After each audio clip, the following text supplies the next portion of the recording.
ये विषय यानी ये बीमारी उसकी चिकित्सा वगैरह सारा विषय तांत्रिक विषय है। यद्यपि ये कहा जाता है कि मनुष्य की चिकित्सा और पशुओं की चिकित्सा इसमें केवल डोसेज का फर्क होता है। मनुष्यों को कपों से दिया जाता है, वहाँ बकेट से दिया जाता है, लेकिन ऐसा नहीं है, अंतर बहुत रहता है। और अंतर कम ज़्यादा हो तो भी जिसका विषय है वही उस विषय का तज्ञ है।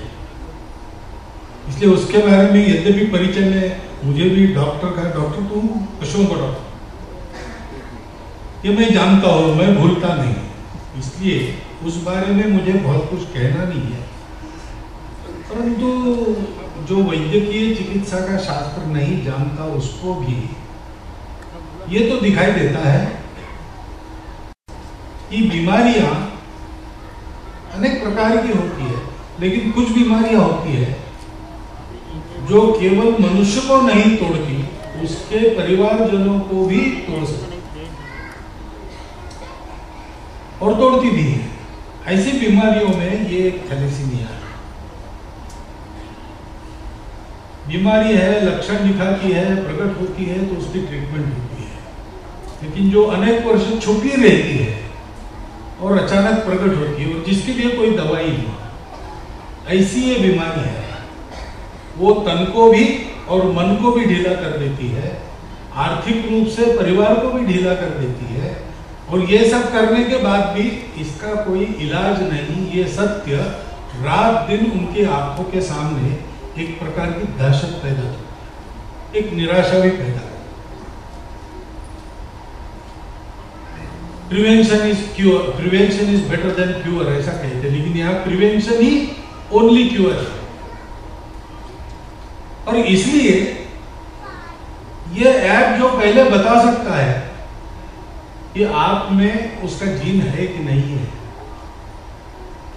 और आप जिनसे विवाह करने वाले हो उनमें उसका जीन है कि नहीं, ये इस बीमारी के लड़ाई में एक बहुत प्रभावी हथियार जरूर सिद्ध होगा। ये बताने के लिए वैद्यकीय शास्त्र का ज्ञान आवश्यक नहीं है,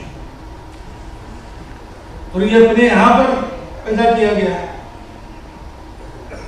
तो एक बहुत ही बड़ी अच्छी, दिखती छोटी है लेकिन बहुत परिणामकारक और हमारे लिए बहुत आशादायक उपलब्धि जिन जिन लोगों के प्रयत्नों से पाई गई, उन सबका पहले मैं हार्दिक अभिनंदन करता हूं, और आप भी कीजिए, जोरदार ताली।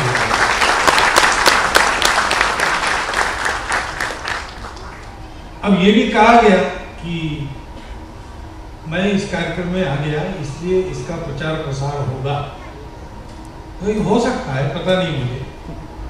हम अपने संघ का प्रचार प्रसार करने में जो हमको पसीना बहाना पड़ता है, उसको देख के ऐसा आप क्यों कहते हैं, ये मुझे प्रश्न पैदा होता है मेरे में। परंतु ठीक है, बाकी उपयोग नहीं, चलते चलते इतना ही उपयोग आपको अगर हमारा होता है तो आनंद की बात है, और हम उसके लिए बिल्कुल तैयार है। ये तो हमको तो कुछ बहुत करना नहीं पड़ेगा, आना पड़ेगा, थोड़ा देर बैठना पड़ेगा, कुछ बोलना पड़ेगा, जाएंगे, ऐसा ही है। परंतु इसका प्रचार प्रसार होगा, इसकी आवश्यकता है, तो जानकारी जिनको जरूरत है वो इसकी जानकारी लेकर इसका उपयोग करेंगे। लेकिन मात्र प्रचार प्रसार या जानकारी से काम नहीं होता। ये बीमारी इस प्रकार की है, और ये बीमारी व्यक्तियों को नहीं होती है। जैसा कहा गया कि हमारे समाज के, अपने समाज के एक अपने ही अंग में ये ज्यादा व्याप्त है। तो ये एक सामूहिक बीमारी है, और ये सारे समाज को पंगु बना सकती, बनाती भी है। तो इसका मुकाबला करने में सारा समाज इकट्ठा होना चाहिए, और समाज को मात्र जानकारी मिलने से समाज करता नहीं। समाज को वो जो दर्द है उस दर्द का अनुभव होना चाहिए। यानी वो बीमारी होनी चाहिए ऐसा नहीं है, लेकिन दूसरों में उस बीमारी के कारण जो दर्द पैदा हुआ है उसकी संवेदना चाहिए। वो संवेदना उत्पन्न करने का काम जानकारी या प्रचार प्रसार नहीं है।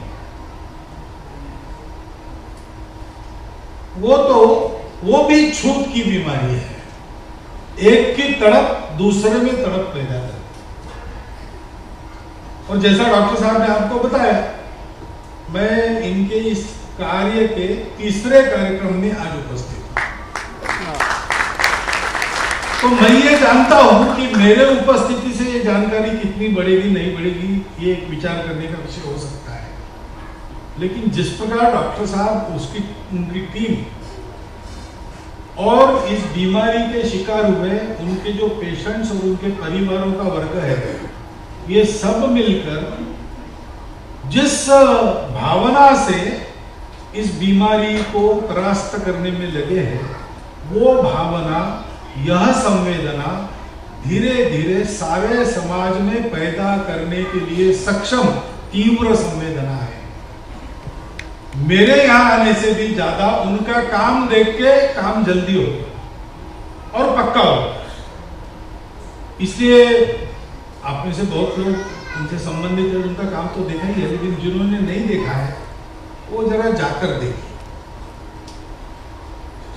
थैलेसीमिया वगैरह शब्द मैंने भी पहले सुने थे, बीमारी की जानकारी भी थी। यहाँ डॉक्टर हेडगेवार रक्तपेढ़ी चलती है, वो भी मदद करते हैं, तो उनके यहाँ जाकर चर्चा करता था, तो इसका पता भी मुझे था। लेकिन ये है, इसके लिए कुछ करना पड़ेगा, थोड़ा अधिक इसके लिए सचेत होना पड़ेगा, सारे समाज के लोगों को करना पड़ेगा। इस बात की अनुभूति अंदर कब हुई? जब पहली बार मैं उनके यहाँ गया और उन सारे बच्चों को मिला जो इस बीमारी से पीड़ित थे, उनके परिवार को देखा। ये देखना आवश्यक है, हम सबने देखना चाहिए। देखेंगे तो इस दर्द का हमको उसके जलन हमारे हृदय में पैदा होगी और फिर हमको इसमें सक्रिय होकर अपने अपने शक्ति के अनुसार इसमें ठीक से योगदान करने से कोई भी परिस्थिति नहीं होगी। आज इस बीमारी के बारे में ऐसे प्रयास होने की आवश्यकता है और बहुत आनंद की बात है कि शासन का भी इधर ध्यान गया है और इसको एक वॉर फुटिंग पर हाथ में लेकर इसको परास्त करने का मंसूबा जगह जगह चल रहा है। समाज में संवेदना के चलते जो प्रयास होते हैं, डॉक्टरों को तो पेशेंट्स आते हैं, उनका इलाज करना ही है, सेवा के नाते वो भी करते हैं। करते करते उनमें भी वो जज्बा पैदा होता है या पहले से होता है, क्योंकि डॉक्टरों को सिखाया ही जाता है रुग्ण सेवा व्रत के रूप में कैसे करना। और शासन के भी प्रयास, इन तीनों को समाहित करके अगर प्रयास चलता है तो मुझे नहीं लगता कि ये बीमारी कोई हमारे लिए बड़ा अनुल्लंघनीय ऐसा संकट है। एक टाइम बाउंड प्रोग्राम बनाकर अगर हम चलते हैं तो मुझे लगता है कि 10 साल में ये सारा टेस्टिंग वगैरह ठीक करके सबको इसकी जानकारी देके कि इसका प्रिवेंशन कैसे करना चाहिए, हम धीरे धीरे इस जीन को और प्रवाह में आने से या पति और पत्नी का जीन एकत्र आने से रोक सकते। ये अगर हो जाए तो कौन बताए विज्ञान कब कैसी पलटी लेगा। आज तक इसका क्योर नहीं मिला है, लेकिन अब कई प्रकार की टेक्नोलॉजीज ऐसी विकसित हो रही है कि अगर जेनेटिक मेडिसिन भी आ रहा है, उसके चलते इस बीमारी का कोई क्योर भी निकल जाए। लेकिन ध्यान में रखने की बात यह है कि ऐसे क्योर्स निकलते वो बहुत महंगे होते हैं, स्वाभाविक रूप से। करने वाले का दोष नहीं है, ज्ञान नया है, तंत्र नया है और महंगा है। उसमें भी पूरे समाज को मिलकर सहायता करनी पड़ेगी। तो ये सहायता करना अपना समाज है, अपने लोग हैं, वो पंगु रहे, हर हालत में हम नहीं देखेंगे। जो बलवान है वो जीता है ऐसा कहते हैं, लेकिन इतना काफी नहीं है। जो बलवान है वो दुर्बलों को का भी बल बनकर उनको जिलाता है। इस प्रकार का हमारा जीवन होना चाहिए। ये बात जितनी आगे जाएगी उतने जल्दी इस बीमारी पर हम काबू पा सकेंगे। मुझे लगता है कि आज इस कार्यक्रम में हमको कुछ बातें तय करनी चाहिए कि हम इस बात को जल्दी से जल्दी अधिक से अधिक लोगों तक पहुंचाएंगे कि ऐसी कोई ऐप है जो इस बीमारी को रोकने में मदद करती है। इसका प्रचार प्रसार जानकारी हमको सबको देनी चाहिए और सब प्रकार की सहायता रुग्णों को उनके परिवारों को आवश्यक रहती है। तो thalassemia and sickle cell society of India जो है वो इसमें काम कर रही है और भी लोग काम करने वाले होंगे, अपना अपना काम अपने अपने अलग झंडे लेकर करते भी होंगे। वैसा करने में कोई दिक्कत नहीं है, लेकिन परस्पर पूरक बनकर करना और सारे समाज में अपनी सहायता को उनके पीछे खड़ा करना, ये काम हमको करना पड़ेगा। ये मुझे बताने की आवश्यकता नहीं है कि स्थानीय स्तर पर जहां जहां स्वयंसेवकों से संपर्क होगा वहां इसमें जितना कुछ कर सकते हो उतना सब हमारे स्वयंसेवक करेंगे, तो उनका वे स्वभाव है और उनको एक काम ही दिया। लेकिन केवल संगति करेगा तो भी नहीं होगा। ये हमारे समाज के एक अंग पर संकट है, पूरे समाज को उसके लिए खड़ा होना पड़ेगा, प्रयास करने पड़ेंगे। ये बात जितनी जल्दी बनेगी उतना जल्दी इस बीमारी पर हम काबू पा लेंगे।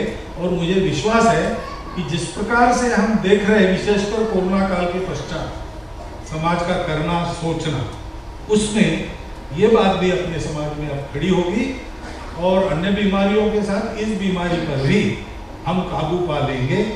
हमको जीतना है, ये संकल्प हम ले, उसके लिए जो करना है वो करें, तो ये हो जाएगा। हो ऐसी शुभकामना आप सबको, और ये केवल आप सबके लिए शुभकामना नहीं, मेरे लिए भी शुभकामना है। इसलिए खुद को भी देता हुआ, आपको धन्यवाद देता हुआ मैं मेरे 4 शब्द समाप्त